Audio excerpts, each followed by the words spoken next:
Thanks for stopping by MinnesotaBlack Regiment. This is a very interesting conversation break for me.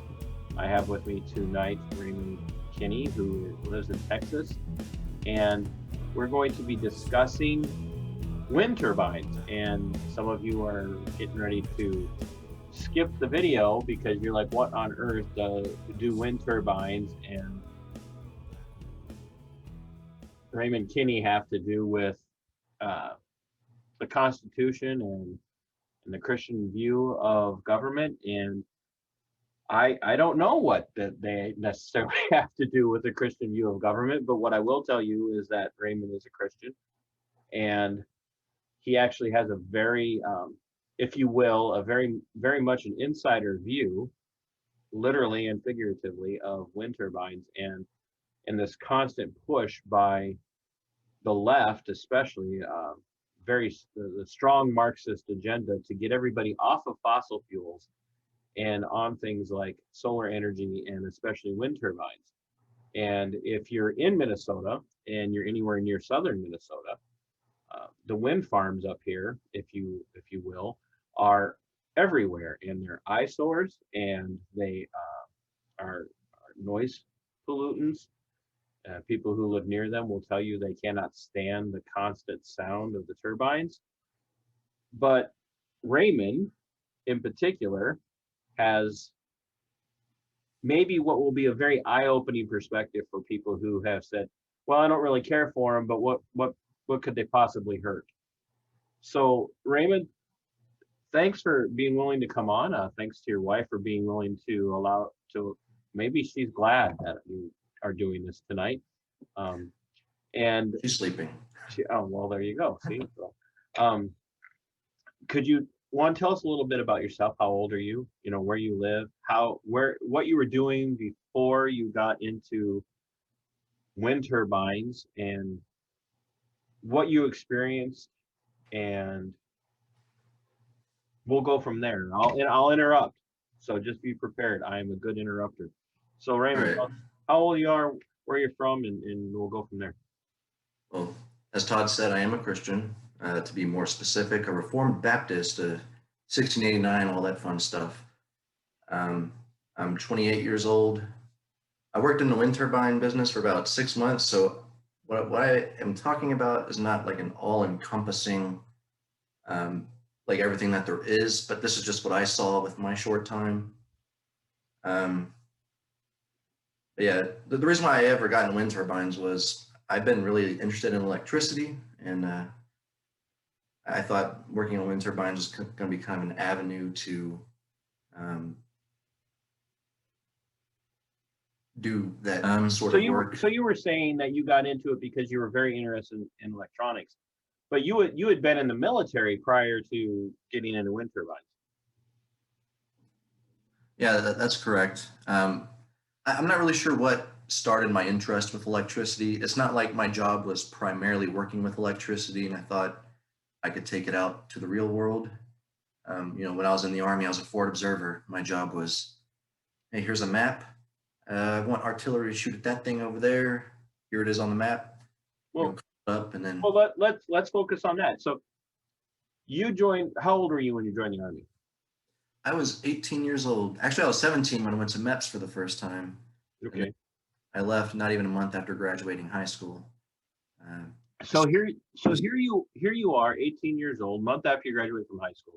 You join the Army, and you literally go into one of the fields that anybody who's been in the military will tell you is probably outside of being a ranger or special operations. You pick a career field that is considered to have one of the least likely rates of survival in the military. Forward observers, when I was in, forward observers were told you have at best, in a combat situation, you have at best anywhere from 30 seconds to 30 minutes of life expectancy in a battle zone. Has that changed? I don't know. I was. You survived, so. Yeah. Were you deployed at all? Twice. Once to Djibouti, Africa, and the other one we just went to Kuwait and played in Sandbox for like 9 months. What? So you were in Djibouti. Yeah. Were you guys, was it peacekeeping or? I mean, there was like a terrorist cell down there called Al-Shabaab. Like, Yeah. not many people have heard of it. When we first went to like the meeting talking about the deployment and they mentioned Al-Shabaab, I was like, I've never heard of these people before. So I guess it was kind of, yeah, I guess like a peacekeeping ordeal. I mean, when we were there, nothing really ever happened. Okay.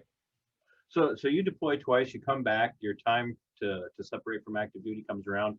You're sitting there that last few weeks working on a resume and trying to pick what you're going to focus on. And if I understood you correctly in our pre-interview conversation, you ran into somebody who was kind of job fairing the idea of working in wind turbines. Yeah, I mean, I wanted to be an electrician when I got out, and I thought a wind turbine would kind of be like a similar thing. And so, yeah, these people came in and kind of like advertised a class for it that you can take, taught you all the safety stuff and pretty much everything you need to know. As far as like a, you know, what is it called? Like the lowest level tier of being able to work, like entry level. There you go. So, I thought it'd be pretty similar, and in some ways it was, and most ways it wasn't. So, Is that basically like a journeyman type position then, where you're on the job kind of training? it's more like an apprenticeship at first because Okay. I was there. I'd go up with somebody, and like that person would tell me, "Hey, we need to do this, and we need to do this, and here's how you do it." Type of, I mean, pretty much what you'd accept from or expect from an apprentice type of program. So for people who don't understand, working on a wind turbine is not, it's not earthly work. It's how high are the average wind turbines? About 300 feet. That's on average. Some are shorter, sometimes some are taller. Yeah, the ones that kind of look like old windmills, like those are like less, but they're actually coming out with some now that are, starting to push that 300 feet a little bit higher. Okay. So how are you with heights? Was that something that you were like, no problem, I can do that any day of the week? Yeah, I mean, as a Christian, it's like if today's my day, Hebrews 9:27, for once it is man to die, and after that comes judgment. So it's like I can't stop that. So Well, you're better than I am because I am not a heights guy and I was airborne. So I yeah, am not climbing a wind turbine for any reason, not even a good yeah. shot on a deer. So Well, I mean, the difference between you and I was you were pummeling towards the ground at a certain speed, and I'm just trying to keep from not going towards the ground. not pummel at the ground at a certain speed. Yeah, So yeah, pretty much. so here you are. You're like, hey, Mal, this sounds like a great way to get into the electrical work that I've always wanted to do. And now you're climbing into towers. And so that brings me to, I had posted about the governor. I like to refer to him affectionately and with much respect and admiration as a Commissar Timothy Comrade Walls of the People's State of Minnesota, who is now really pushing this idea that Minnesota is going to be a completely non-petroleum based, I know we're not supposed to call it fossil fuel based state here with, I think it was by 2042 or something like that. And the topic of wind turbines came up, Raymond, and you and I haven't interacted a ton on Facebook. I don't even remember where in the scope of my entire Facebook existence we connected, but somehow Yeah. we managed to connect. Normally I connect with people because they're like, wow, this guy is a dumpster fire. I'm going to follow him. So, so I don't know if that's how we connected, but you ended up commenting. And I think the thing that caught my attention was one of the first things you said was, what are you going to do with all the blades? Yeah. So tell me a little bit about that. What is it in particular about the blades that makes them so non-environmentally friendly? I mean, it's the same reason why, you need your engine to, alternate, shooting them pistons, you need lubrication. And what better thing to lubricate than oil? Right. That's what the wind turbines require for that. They require oil to, so that way it spins around and around and doesn't catch on fire, which still happens every now and then, by the way, but And when they go, they blow up big, don't they? oh yeah. I've never personally seen one, but I'm pretty sure we've all seen a video of it. So all that electricity that those generate can only happen because those wind turbines, without even getting into the infrastructure that has to be in place to build one of them, which is massively dependent upon, ironically, petroleum-based transportation. Yeah, I mean, you've seen the 18-wheelers carrying them huge blades down the highway. Them 18-wheelers don't run on electricity. Boy, if you give Elon Musk time, they will. Yeah, well, I don't know how much lithium you're going to need for that, and if there's even enough in the world for it. So let's talk about that. You were doing maintenance and repair, correct? Yeah. So that meant you were having to do things like work on batteries, correct? Not working on batteries. It was more kind of like a servicing, making sure stuff was aligned. If some wires had, for whatever reason, they're not like the electrical cabinet is not, functioning the way it should. We, shut it off and see what's going on. But are there storage batteries within the turbines themselves? No, actually, when the wind turbine's not spinning, it's using electricity. Excuse me? When the wind turbine's not spinning, it's using electricity. Okay, I'm gonna have to ask you to say that for me in a way that's gonna be easily understandable for morons and simpletons. When it's not spinning, like there's nothing going on, it's using electricity. Correct. Okay, why? I mean, you still have, control cabinets and stuff that are in the tower itself. So, those are what detects if there's, a new wind or something like that. So if the wind's not blowing, and actually if the wind's blowing too hard, they don't operate either because, the tower can become damaged. So, those instruments are still trying to detect wind. And I mean, that's just one thing of it, not to mention all the, control relays and all that stuff that sends signals all up and down the tower and everything. So Okay, but of course that's all electricity that was previously generated by the wind turbine itself and stored in batteries for the wind turbine to use, correct? not to my knowledge. Wait, what? So the wind turbine is sitting there spinning, purportedly generating electricity, and then sending that electricity off, but not storing any of that electricity for itself at all. Correct.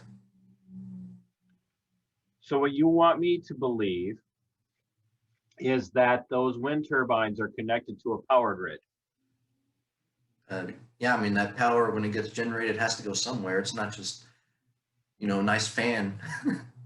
And that power grid then powers all the instrumentation for sensors, computers, all of that stuff. But the wind turbine doesn't provide its own electricity. Well, I mean, when it's turning, I'm sure it does. But when it's not turning, it still needs power. But if it's not producing power, that power has to come from somewhere else. But it doesn't have any storage banks at all.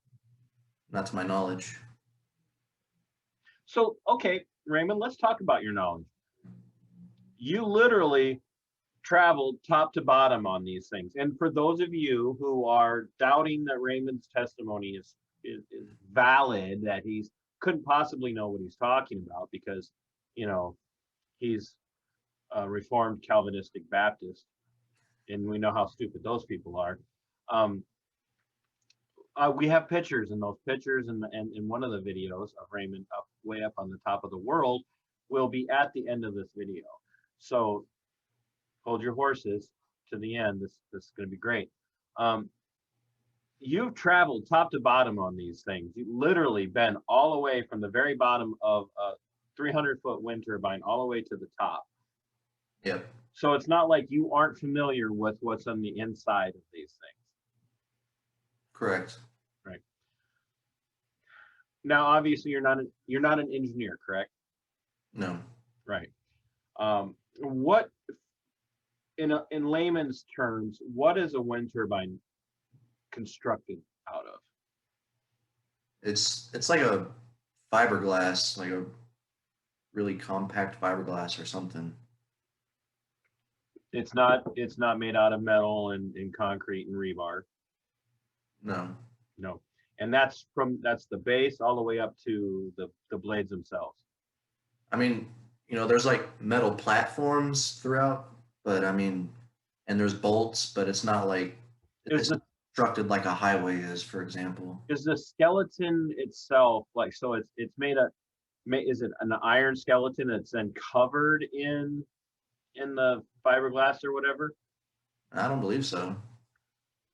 Okay. So so what's fiberglass made out of? Really thin glass. And is that recyclable as far as you know? Because that's one of the topics that other people have brought up, is that this kind of fiberglass that's used both in the construction of the towers themselves and of the blades, that is a non-recyclable material, if I understand correctly. So like when a blade goes bad, it's done. I don't know like about the whole fiberglass being non-recyclable or whatever, but I can definitely tell you that stuff is made of fiberglass. So interesting. And for those of you who doubt it, there are people out there who will tell you that those blades, especially the blades, go bad. The tower itself, in and of itself, may not go bad, but blades do go bad. When you put something in the air 300 feet and you spin it, it's going to get wear and tear, and those do go bad. And rumor has it that those blades, when they get taken down, get buried in Wyoming. So, because who cares what happens to people in Wyoming? There's only like 10 people there anyway. So, so you worked on everything from changing out, I don't know if the terminology is right, anything from electrical breakers to mechanical maintenance, if I understand what you're saying. Yeah, we had to rewire and clean a cabinet one time because the place I was at believed like when they built it, whoever built it sabotaged it. I just got there, so I don't know anything. Yeah, that retorquing bolts down, cleaning the thing, doing blade repairs while you're suspended in a basket, 200 feet in the air, about where the tip of the blade is, for example. So you would have to scale out to the end of a blade or onto a blade and work on the blade? No, what they would do is two people would climb to the top because the whole buddy system thing, and then two cables would get dropped. One cable was kind of like I forgot what it was called, but it was basically the cable that the machine would attach to, and that'd be like what the machine would move on. Okay. And the cable was like a safety cable in case you started dropping, it would catch the basket. And so we'd throw the cables down, climb all the way back down, and then get into the basket and ride a very slow elevator dangling over nothing, essentially. To work on the blades. Yep. Do you know, I mean, there again, not being an engineer, what's the span of those blades? Just one blade, how long is it? I know it's over 100 feet. I don't know the exact measurement.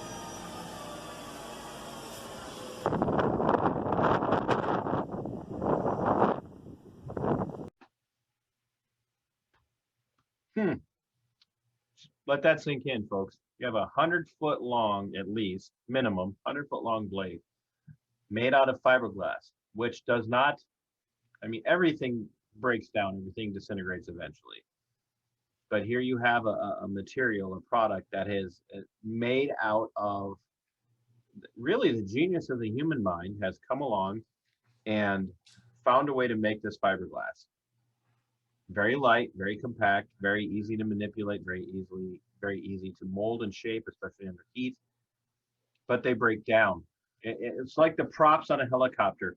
Anybody who's been in the military will tell you that when you deploy something like a Black Hawk or even a Huey, those props, they break down very easy because of the amount of wind and stress that's there, plus the dirt and the sand, all of that stuff as those blades are spinning. Obviously, the blades of a helicopter spin much faster, but that has a detrimental effect. So here you have these blades, they break down, they get serviced sooner or later, they get to the point where they're non-serviceable and they have to be disposed of. But that's not even that we can talk about the life expectancy and the cost benefit ratio analysis of wind generated electricity versus petroleum and or fossil fuel based electricity. But Raymond brought up something that was incredibly, I think, important to this conversation, and that is, what do the inside of these towers, and it's not just, I think people have a misconception, and Raymond, correct me if I'm wrong, the tower itself is basically hollow, correct? Other than platforms as you're climbing. Yeah, essentially. Okay. All of the electronics, all of the generation, the electrical generation that happens actually happens inside on coils, correct? And that's up in the main body of the head of the turbine, correct? Yeah, like the spinning creates the electromagnetic field that sends the the electricity down the cables, down the tower, and into the grid. Okay. So all of that stuff is 300 feet up in the air. And what is used, and we've already mentioned this a little bit, what is used on the mechanical aspects of the wind turbine to keep it from seizing up? Oil. Are we talking, so like you could go up there with a small can of lubricant and just squirt a couple of spots? Yeah, sure. If you want to only cover like 1 degree worth of the tower Okay. or the blade. So when you go up there to lubricate a tower, and there again, and you've already said 6 months of experience, it's not like you've got 15 years of experience, and things could have even changed since you quit working in that field, correct? Yeah. Okay. In your experience, how many gallons for one tower of oil are we talking? Because it can't be, oh, here's a quart, go do your job. Here's some Pennzoil WD-40, go do your job. And you got one little quart bottle. I couldn't say. It's definitely not, what you go buy at Walmart for your car or whatever. It's a lot. I mean, when I was in the Army, we worked on Bradleys and we had those like huge 5-gallon like cans of this stuff. Mm-hmm. It needs more than that. So you're hauling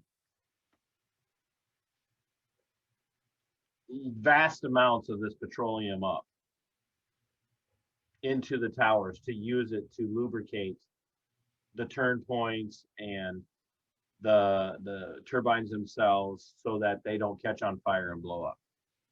Pretty much. All right. What does it look? Go ahead. I was gonna say, I mean, that's just, the blades, the top of it also, rotates around as well. Right. It follows the wind patterns, correct? Yeah. Okay. What does it look inside these towers when you're working? This is oil, right? This is lubricant oil, correct? Yeah. So we're not talking this ultra lightweight oil. It's a heavy duty oil. Yeah, it's not your cooking oil or anything like that either. What's it look like inside of some of those towers? So when I first started working I worked for one company for a little bit, and then a better paying company came along and offered me a job. So when I went and worked for that company, I started out basically just kind of being like the guy who cleans up everything. So the more experienced people would go up tower and do what they needed to do, and I would clean the thing from bottom all the way to the top. And, you know, the bottom usually wasn't, no, wait, the top usually wasn't that bad, but the bottom, you know, I'm not sure how the oil like gets down. I don't know if it like falls through the middle section or like leaks down the side all the way down, but it'll be like slick on the floor. And then like after everybody walked on it, then it's all dirty and just nasty. So the bottom part's the widest part of the base of the tower, or the tower, of course, is the base. And so then you go up to the next level, oil all over the floor, you know, clean it all up. Go up to the next level, oil all over the floor again. I mean, that wasn't for every tower, but it wasn't like it was a rare thing either. So, And we're talking petroleum. I'm assuming some. I'm assuming my grandma didn't go in there with her cooking oil. Okay, so there again, I want people to understand this. This push to be free of petroleum-based energy, where we're burning petroleum to generate electricity, or fossil fuels to generate electricity, coal, oil, natural gas, all of that stuff. We want to be done with that.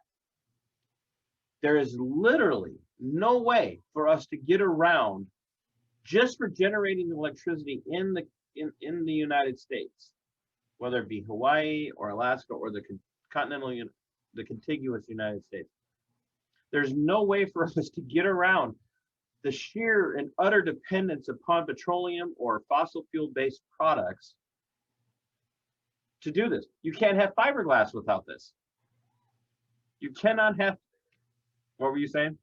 Can't have plastic, Right. I mean, hard hats and plastic eyewear and all that stuff. So I mean, we're supposed to wear stone and glass. And not to mention the fact that this spills inside, which petroleum, when it's been taken out of the ground and then processed, refined, as they say, when it's been refined, it is now gone from being a naturally occurring product in the ground. I hate the idea, we call it non-renewable fossil fuels. We have no idea if it's renewable or not. Ken Ham would, debate that it is renewable. So right, because we seem to always be talking about how we're going to run out of it, but we never seem to actually run out of it. So, I mean, the world's supposed to end because climate change. So, well, we cannot have a conversation anymore, Raymond, because you are clearly unreasonable and a fanatic, and you need to keep your temper under control. All right, so an apology at this point would be, very beneficial on your part. So what I want people to understand is we have these. Let's say Raymond works on, or somebody like Raymond works on one of these towers from. In the course of a year, he works on 100 towers. Is that pretty safe to say you can work on 100 towers in a year? yeah. I mean, I imagine every tower is more than a one-day job. Yeah, I mean, some days would go up like 3 towers. So I mean, if you didn't get to 100, you can get pretty close. Pretty close. I mean, if you didn't get to 100, then you probably were not doing your job. Okay, so 100 or more. And a decent percentage of these towers would then also, as he's described, it wasn't like he said, oh, well, I had this one experience this one time where this tower was completely coated in oil. He was describing his experience overall. Now, there again, as he said, not every tower was always full of oil, but there were towers that were. Petroleum is a pollutant. So we want to build more and more and more of these towers, which are all 100% based on petroleum, fiberglass. You cannot have fiberglass without petroleum. You cannot have electricity and all the stuff that has to turn and whirl and spin and oscillate has to have oil to be able to do that. Now, granted, most of us do not oil our ceiling fans. We probably should, but we don't. So even if you use something like a silicone, that's a pollutant. A silicone-based lubricant, those are pollutants. There's no way around. These towers are actually pollutants from top to bottom. And when you have a tower that has literally gallons, by your own estimation, gallons and gallons and gallons and gallons of oil-based lubricant carried from the ground to the top of the tower, correct, Raymond? You usually hoist it unless the tower didn't have power. But I mean, if the tower didn't have power, you'd be focusing on getting the electricity back because Right, that would be murder. But you would hoist it with a cable. right, but it's still gallons and gallons of oil. It wasn't one 5-gallon bucket that you took up there and that was enough to do the whole tower. Yeah. And so when one of these has some sort of lubricant leak, we're talking upwards of, well, I don't even want to put a number on it, but a lot of oil is leaking inside the tower, correct? Yeah, I mean, if it's on every floor, I mean, it's not like a tiny space where there's like basically enough to just stand, this shoulder's touching the wall, like this shoulder's touching the wall. Like you can spread out a little bit. It's a pretty decent sized like surface area per floor. And the floor and the platforms sometimes would be covered with oil. Yeah, I mean, I don't know how it did but it's there. And when you clean this oil, where does it go? I basically wipe it with a rag as best I can and throw it in a trash bag. I don't know what happens to that trash bag after. I never saw what happens with it. Buried, burned, whatever. Yeah, I mean, it doesn't matter, right? yeah, I mean, everybody else is like, water bottles go into it at the end of the day, so I assume they just throw it in the dumpster. Oh, all right. Here we are, ladies and gentlemen. This is the crux of the issue. We can talk all day long about whether or not wind-based energy and solar has its own problems. So if you're a solar energy expert out there, or someone who has experience with solar energy, I would love to talk to you. But the reason this conversation with Raymond is so important is because we have the brass tacks of this, not some pie in the sky electrical engineer sitting somewhere in a room designing this machination and this machination and saying, oh, this is the end all and be all of all of our energy woes. All we have to do is build these things and we are going to supply energy to everybody. Anybody who knows anything, even an idiotic layman like myself will tell you that it takes a lot more wind turbines to generate a fraction of the amount of energy that we can get from coal or oil. And then you throw in nuclear on top of that. And wind turbines are one of the most inefficient ways of generating energy. Not to mention the fact that by Raymond's own experience, these towers are massively dependent on petroleum-based products. Can they function without it, Raymond? Nope. No. I mean, if they were completely oil-free towers, you still got to get the thing out there to wherever it is, and you still got to operate those machines like the cranes to put it together. And if you need to work on something up top that you can't exactly get to by any normal means, a crane had to pull it down. So I mean, you're using oil-based machinery to get it down. So I don't know how you're going to get around that one at the very least. That's like, if it was completely oil independent, like it didn't need it at all. Let's ask it from this perspective. What do you do now? What you got out of the wind turbines after 6 months or so? What did you choose to go into? I decided to use my GI Bill to go to college. I was trying to pursue a degree in electrical engineering. Somewhere along the way, I got tired of not working, and like having that career type of work. So I actually went to trade school and went back to that original plan of being an electrician. That's kind of on the track I am right now. Okay. Are you in school or working right now, or both? I'm in school, but I'm going to be going not tomorrow, but Wednesday to apply for an apprenticeship. So, yeah, not quite yet tomorrow. Yeah. It'll be tomorrow in a little while. Um, here's where this is going to get fun. And Raymond, what are electrical? Since you're going to school to do electrical work and you're going to apply for an apprenticeship, as you're pulling wire for a housing project, let's just say you're talking about building a house. Let's not even get into the commercial electrical work. You're just pulling wire, running lines, all of that for a house. What are the electrical lines coated in? Plastic, Why are they coated in plastic?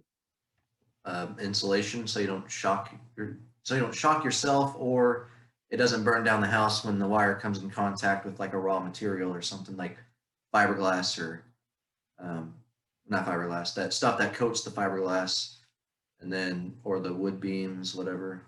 Okay, so Raymond, if I understand what you're saying correctly, as a person who has been working now with electricity and with wind turbines, it's unavoidable.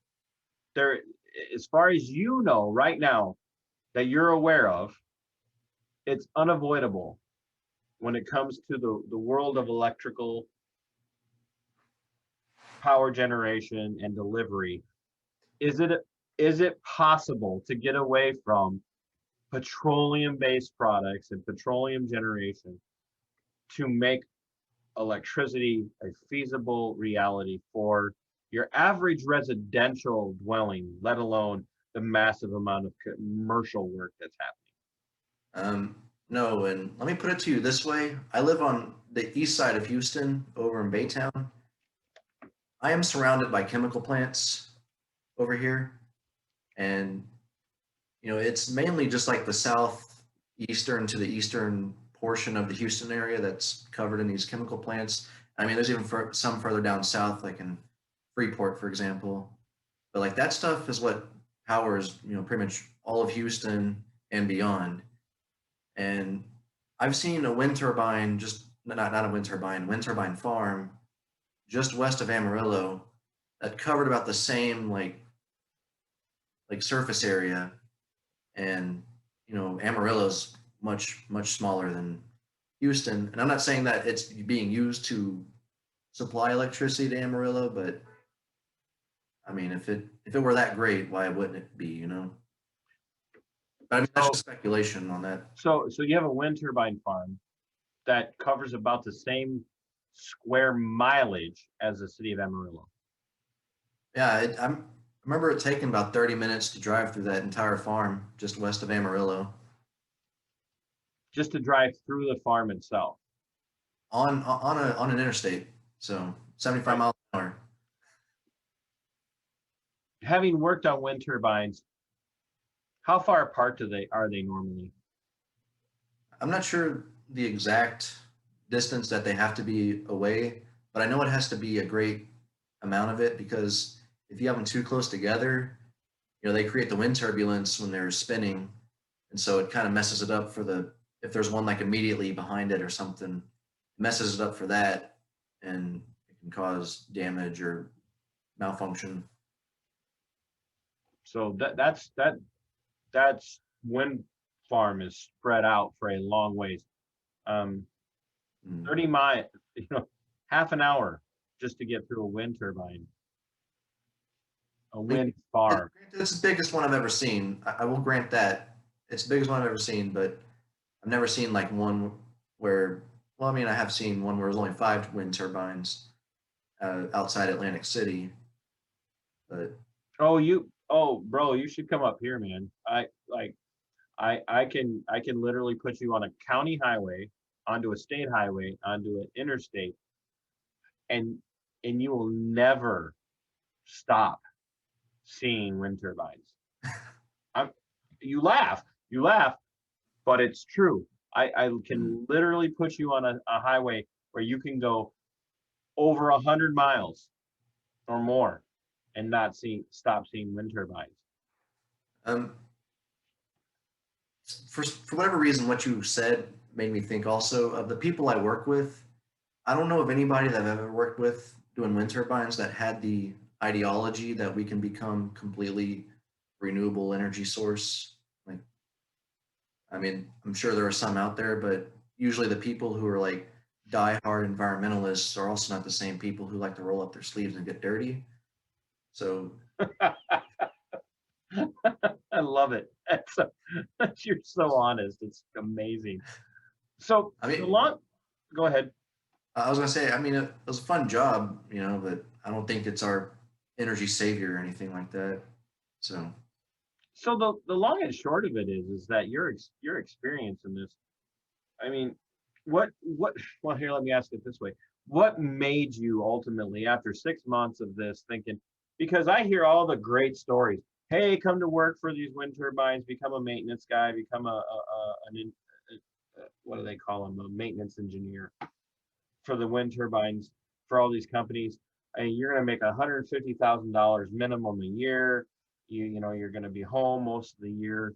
I hear all of these stories, but you said ultimately I wanted to be home more, but I would like it was it just being home more, or was it just not that great of work? um, I loved the job. The job itself, absolutely loved it. It was fun. Each day was new, but given the pay, and it is a lucrative paying job, but that's the traveling job, and I can never get a home like have one place and be home and go home to my wife every day. And I did all the traveling that I wanted to do ever in my entire life with the Army. So after 6 months, I was like, I can't do this anymore. You do get to go home every now and then, but it's usually after a 6 week period working, away from home. And then you come home for about a week. It's not even a week, it's more like 4 to 5 days. And then you go back. So, I mean, And you're on the road for about 6 weeks, yeah, pretty much. and that's like literally not even a night at home. It's like you're in Texas, you might be all the way, and like what's the furthest you got away from home? Uh, I went all the way to New Jersey. I was living in Kansas at the time, so like Texas wouldn't have been home. But I went all the way to New Jersey, and then we changed sites and had to go drive from New Jersey, like to there was a farm outside Buffalo, New York. I mean, that was like the farthest I've been. I've been to North Dakota. I've been to New Mexico, Nebraska, um, Oklahoma. How did that affect your wife, you being gone like that? It actually took more a toll on her with that job than being in the Army.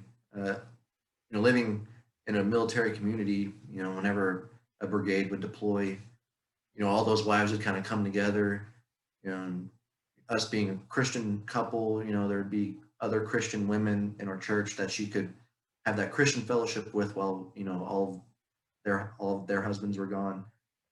Um, but she said when it was the wind turbines, she didn't get that same support, and it definitely on my end of the deal felt much different than being in the Army. I thought it was going to be easy, like, oh, we used to do the 6 months apart at a time, home for 2 weeks on leave or whatever. But this was too much.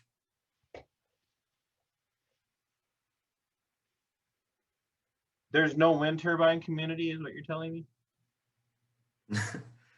No, I mean, You don't all live in the same, you don't all live on some wind turbine post together and when you're not deployed, and the wives have a support network, and it's not like the uh, old TV show The Unit where the wives are all friends. I mean, unless it just so happened that two wind turbine techs live right next door to each other or something, and their wives had similar experiences with, they both traveled or something. Maybe in that sense, but definitely not like a military community.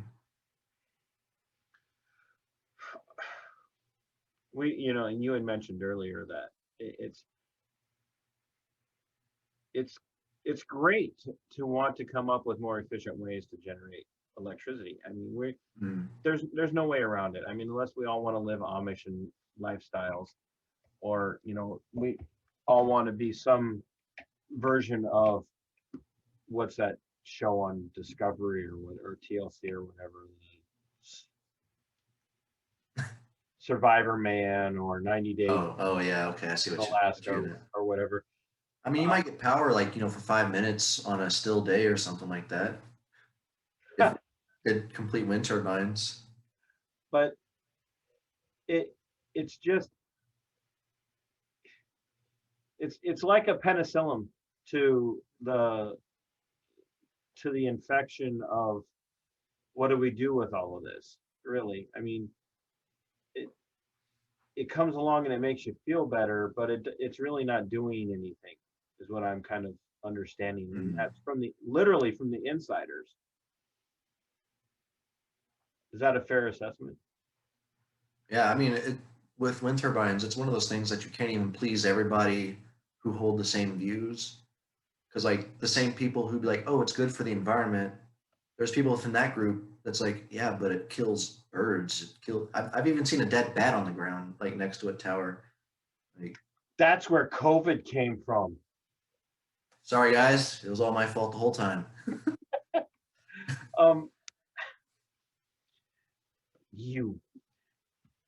This is all your fault, Raymond. Well, whatever.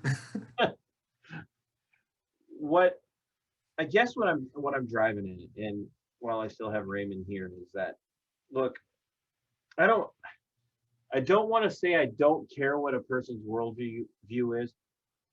Am I having this conversation with Raymond because he happens to share my Reformed Baptist Calvinistic perspective? No. And like we've said, I don't even know if that's how we connected, quite frankly. The last year has been so chaotic for me that I don't know if my influx and surge of friends on Facebook alone has been because of my theological perspective, or the fact that we have theological like-minded friends in common, or if we've been doing this for a long time and that just took this to connect. I don't know. All of that aside, the theology and the Christianity aspect is, apart from all of that, is we have to wake up. There's a reality here in which you can want all day long for there to be better options to generate electricity, to bring power into people's homes. But short of completely disconnecting everybody from the grid, putting a wind turbine on the top of everybody's house, and then a complete solar array on the roof underneath the wind turbine, we're not going to all get disconnected from the grid. We're all going to be connected to that grid. And outside of nuclear energy, which of course the leftist Marxists for some reason hate, they love it when it comes to building bombs to drop on constitutional republics, but they don't want anything to do with it here in the United States. If I can interrupt you on the nuclear thing, I think I said it right. Not nuclear, I said nuclear. I've given up trying to. Some grammar Nazi will come along and correct us. So yeah, so most people probably don't know how it works, but essentially it's like a nuclear like core that heats up, boils some type of water or other type of liquid or whatever. Yep. And that heat rises and spins turbines in those like, cone shaped things. Mm-hmm. And that's how the electricity is produced from the thing spinning. So when you see the smoke coming out of it, that's just steam. Like, when you boil water, that's steam. So that's all it is. It's not like they're dumping, nuclear material into something. It's just kind of going around this core and generating heat and then boiling water essentially. Right. So to spin turbines. What's that? To spin turbines. Yeah. Which have to be lubricated. Yep. Yeah. So, I mean, and there again, outside of the nuclear option, not in the radical way, but Oh, dang it. I'm wasting my time. in the nuclear option. Outside of that, the only thing that's feasible for people is either everybody gets their own wind turbine on their house and their own solar panels, or we're all going to be dependent on a power grid that is based on fossil fuels, or what many of you would like to call non-renewable resources, which there again, we don't know that for a fact. We just assert that.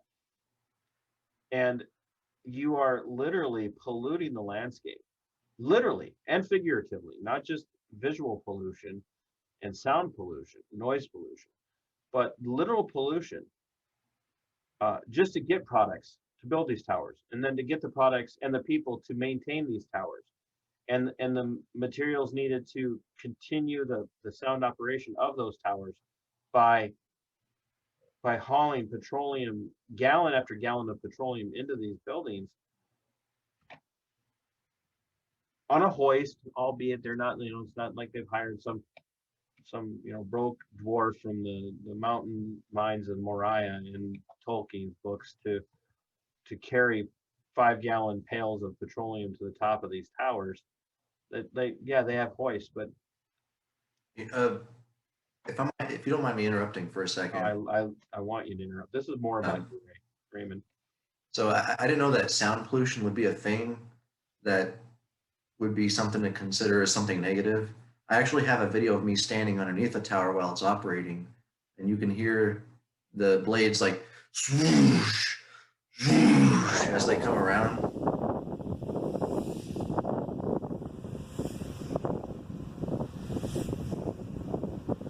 And people who live near these things will tell you they can hear it. It's 24/7 when the towers are turned on, mind you. The irony is, living where I live, I drive by and see them not operating on a constant basis, even on a windy day. So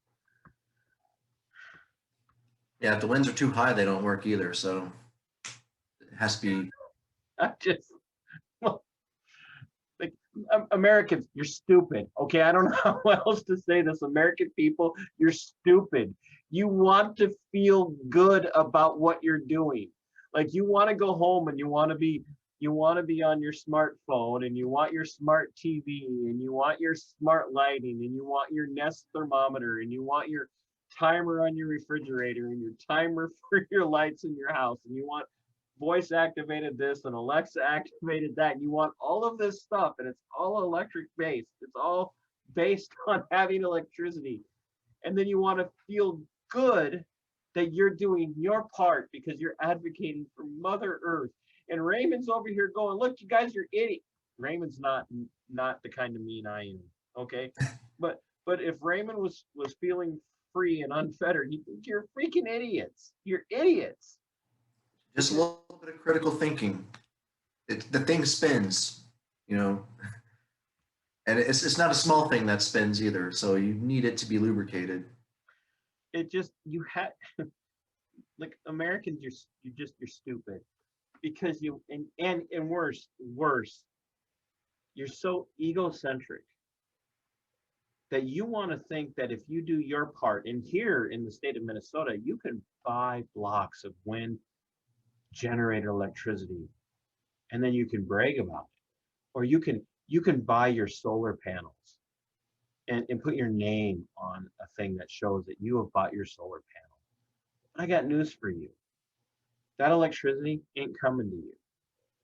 And you're spending all that extra money, and the only thing you're doing is making yourself feel good about doing your part, when the guys on the inside, like Raymond and countless others, are running around in petroleum powered vehicles, carrying petroleum products and wires that are covered in petroleum based products to replace wires that need wiring and whatnot that need to be replaced, so that all of those wires that run from the tower to to the substations to transport all that energy. Those lines are all insulated by petroleum-based product, so that you can go home to your predominantly petroleum-dependent home and feel good about a wind farm somewhere in the middle of a place that you're never going to go, where all the people now have to suffer with your desire to feel good about who you are because you're protecting the environment. Raymond, you look like you were going to say something. Oh, I was just going to say also the inside of the electrical cabinets, the electrical components themselves are encased in big blocks of plastic protection. So there's no way around it. From oil. Yeah, there's no way around it. I mean, unless you want exposed wire, but I mean, that's, I don't know, some leftists might be like, yeah, let people die, you know, but let's save the environment or whatever, but you know. And let's just deal with the reality too of someday these towers are all going to break down.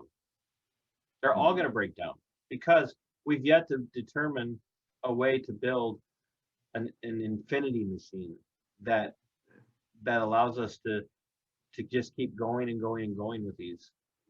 And it's a fallen world. Yeah, stuff's gonna break.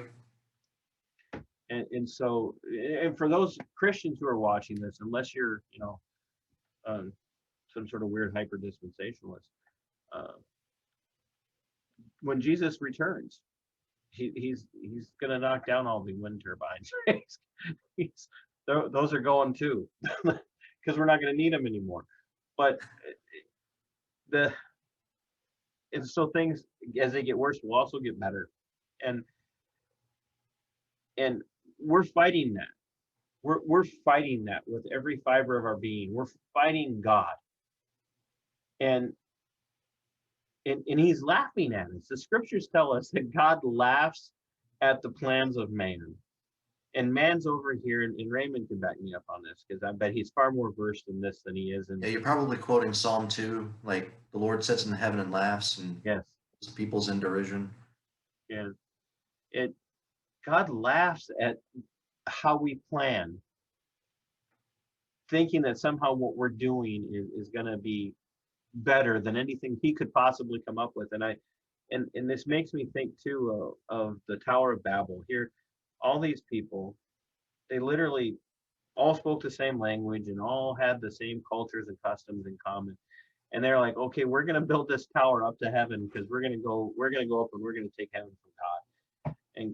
And God looks down and he says, oh, and he scatters them with nothing more than this, the puff of his breath, for lack of better terminology. And we've spent all of our time since the Tower of Babel trying to figure out how to flip the middle finger to God and come at him. And he's up here going, oh, you see your wind turbine? Fire. And it burns down. And that's where we're at. And there again, I can only say this so many times, but literally the guys on the inside are telling you these towers aren't what you think they are. And I don't care if this is strictly a political issue or cultural issue for you, or if this is a kind of a combination of culture, politics, and religion. Like, this is a first world problem, people. This is a first.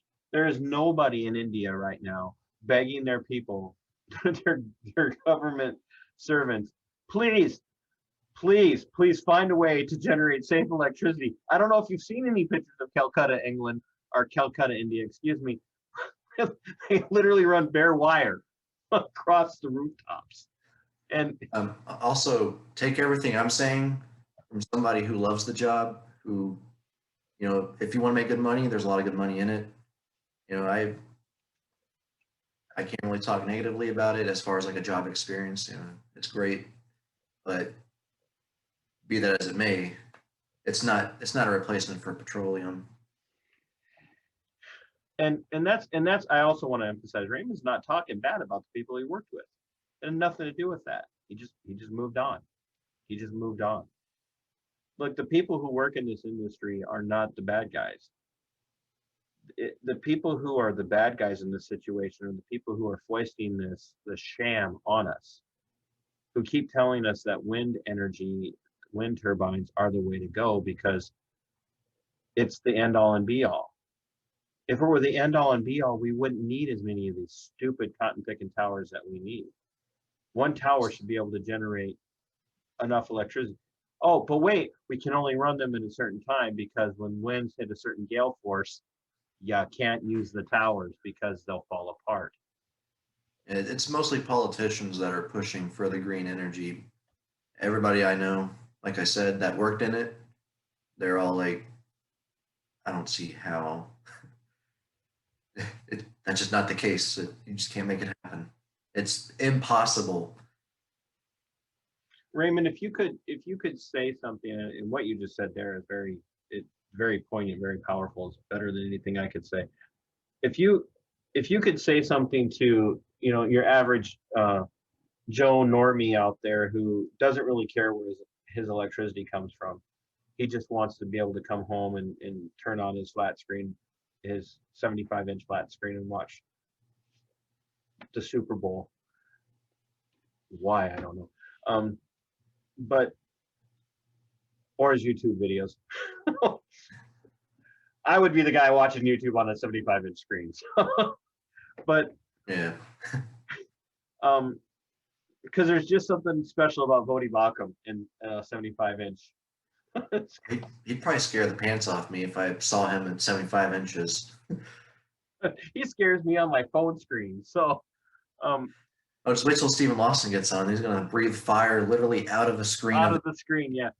If you could say something to the Joe Normie out there who maybe would consider himself to be, culturally and traditionally conservative, just doesn't care where his electricity comes from.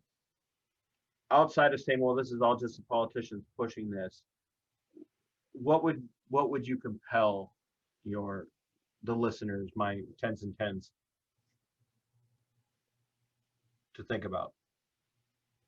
It's the same problem that we've had all last year in regards to the big scary virus. Educate yourself. Learn what oil does. It doesn't just go into your car. It goes into things you don't even like think about some of the things it goes into. Like most people probably don't know that plastic is made from oil. And you're probably going to start missing your TV when it breaks down. And since plastic's no longer in circulation because we got rid of oil, there's probably not going to be another TV for a while until we figure out how we're going to do this without it. Unless you go back to like a tube TV, I guess, but even still. But, Still got to have electricity. yeah, but I mean, your phones, that they all have plastic parts in it. I mean, I really can't think of anything outside of like raw material, wood and rock that probably wouldn't have some type of influence of oil on it in whatever way.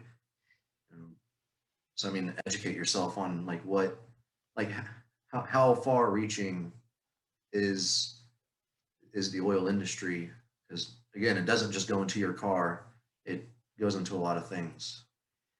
In fact, most of our cars are made out of nothing but petroleum products now.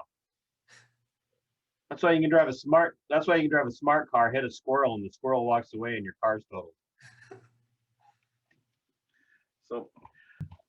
And I've ranted so much already, but I want people to understand this. This is not an issue.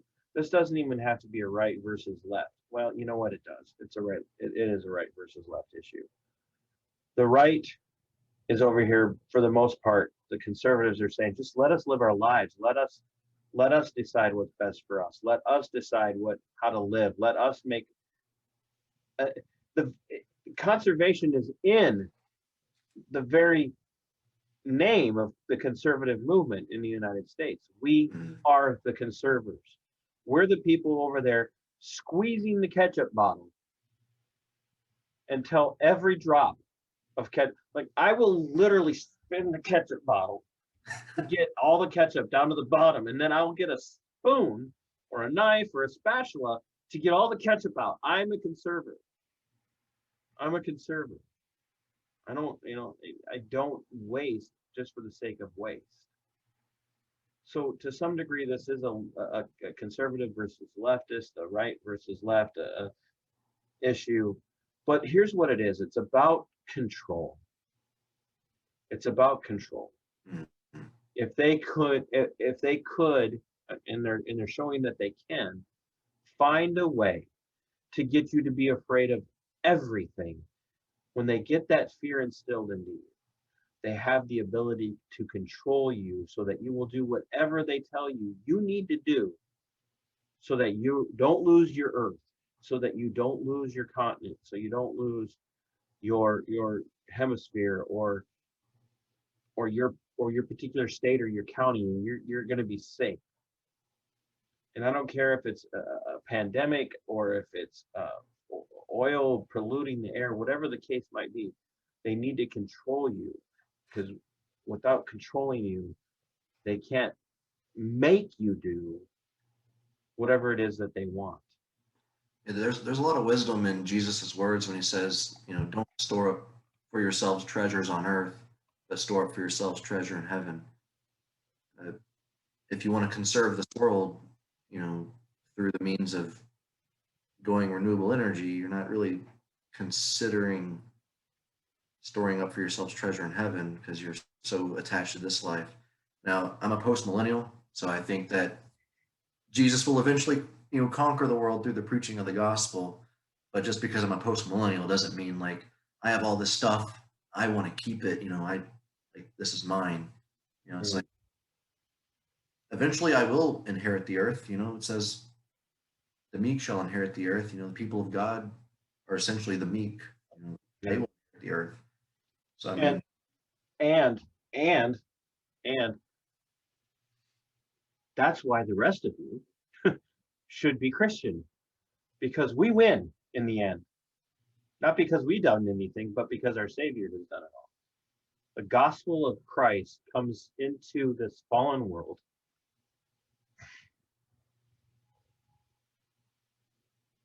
And it looks at all this garbage. And it says, why are you clinging to this? Why are you clinging to your sin? Why are you clinging to your selfish desire to be in charge of everything? Because God is in control. And the harder you fight against him, thinking that you're going to somehow stave off the judgment that's coming because you're doing the right thing to protect the earth, God comes into that and says, I win. And when I'm done, you won't need electricity because I'm the light of the world. I am the power. And we're not going to need smartphones and televisions, and we're not going to need an electrical grid, because he comes in and he's like, it's all mine, and I'm going to, it's mine, and I own it, and I'm going to take it all. And the scriptures say he's going to make everything new. And that doesn't mean that Christians should be out there advocating for wanton destruction of the world. Like, we should be the stewards that God has commanded us to be. But I'm going to start caring as much about a river or a stream when I start to see the leftists who tell me they care about the life of the earth, when they start showing up outside of Planned Parenthood pleading for the lives of preborn children. Until I see that, I don't care how many kangaroo rats you save, and I don't care about how much pollution you stop. Because you might save somebody who's been born, but you're not doing anything to not take part in the shedding of innocent blood. Why would we even want to save a planet like that, if that's really your view? It's quite a hypocrisy that you wouldn't fight to save an innocent human being's life, but you will fight tooth and nail to not chop down a tree. It doesn't, there's no soul in a tree. That's because you're a closed-minded Christian bigot, Raymond. Again, I need to go to one of those re-education camps that are up there in New York. Or coming soon to a Texas near you. Yeah, probably. I know Governor Abbott is in a wheelchair, but I wish he would stand up for our rights for once, Like,